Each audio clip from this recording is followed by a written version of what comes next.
এটাই পৃথিবীর একমাত্র ধারালো এবং শক্তিশালী ছুরি, যে ছুরি ব্যবহার করে অন্য আরেকটা লোহাকে কেটে ফেলতে পারবে।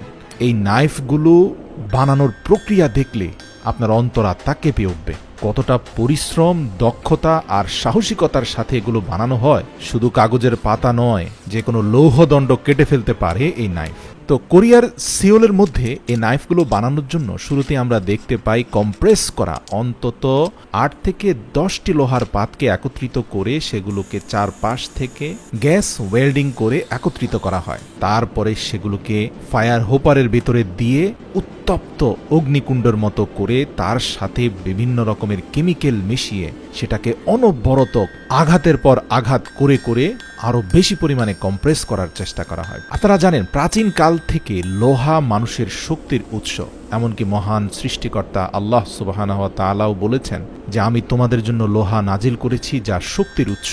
এবং এই লোহা পৃথিবীর বুকে এমন একটা শক্তিশালী বস্তু যার উৎপাদন পৃথিবীতে হয়নি, এটা আসমান থেকে এসেছে। পবিত্র কোরআনেও বিজ্ঞানীদের এই তথ্যের পরিপূর্ণ সত্যতা মিলেছে।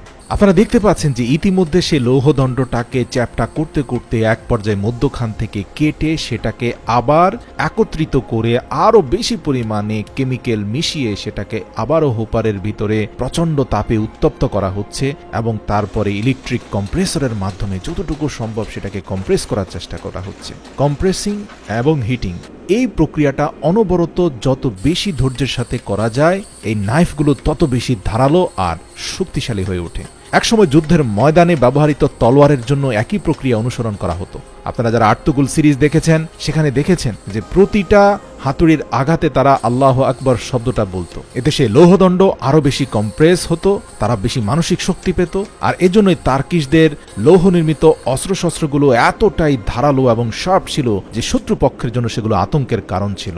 এই যে কোরিয়ান ব্যক্তিটিকে দেখছেন, সে একটি লোহার চাকু নির্মাণের জন্য অন্তত 1 থেকে 2 দিন পর্যন্ত সময় নেয়। দীর্ঘ কয়েক ঘন্টা ব্যাপী কঠোর পরিশ্রম করতে থাকে।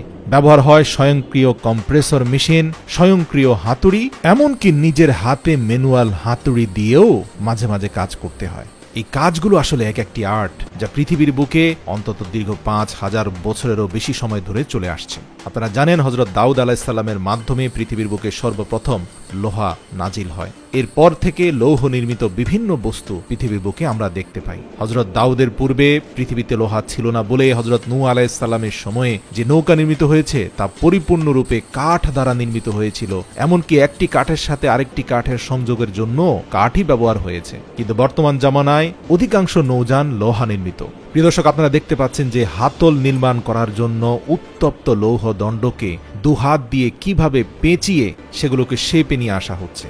কাজটা দেখতে যেমন ভয়ঙ্কর মনে হচ্ছে, একইভাবে সেটা ঝুঁকিপূর্ণ বটে। যে কোনো মুহূর্তে ডানে বামে স্পার্ক হয়ে অঙ্গহানি হওয়ার সম্ভাবনা রয়েছে, কারণ এরকম উত্তপ্ত এক টুকরো লৌহদণ্ড মানব শরীরের ক্ষতি সাধন করতে মাত্র কয়েক সেকেন্ড সময় নেবে। তো দর্শক, দেখতে পাচ্ছেন দীর্ঘ পরিশ্রমের পর কিন্তু তারা বৃহৎ আকারের লোহার দণ্ডকে কম্প্রেস করতে করতে সেটা পাতলা চিকন ছুরির আকার ধারণ করেছে। এবার সেটাকে স্বয়ংক্রিয়ভাবে চালিত ওয়েল্ডিং এবং গ্রাইন্ডিং এর মাধ্যমে শার্প করা হচ্ছে। বিভিন্ন কেমিক্যালের সাথে মিশিয়ে এটাকে ঝংমুক্ত করার জন্য এবং দীর্ঘস্থায়ী করার ব্যবস্থা করা হচ্ছে। প্রিয় দর্শক, এই যে চাকুটা নির্মাণ হলো, এটা দিয়ে কিন্তু আপনি অন্য আরো 10টা লৌহদণ্ডকে ভেঙে ফেলতে পারবেন, কেটে ফেলতে পারবেন। কারণ এটা তৈরি করার পূর্বে সে পরিমাণ শ্রম সাধনা দেওয়া হয়েছে যেন এটা দিয়ে অন্য যে কোনো 10টা অস্ত্রকে ঘায়েল করা যায়।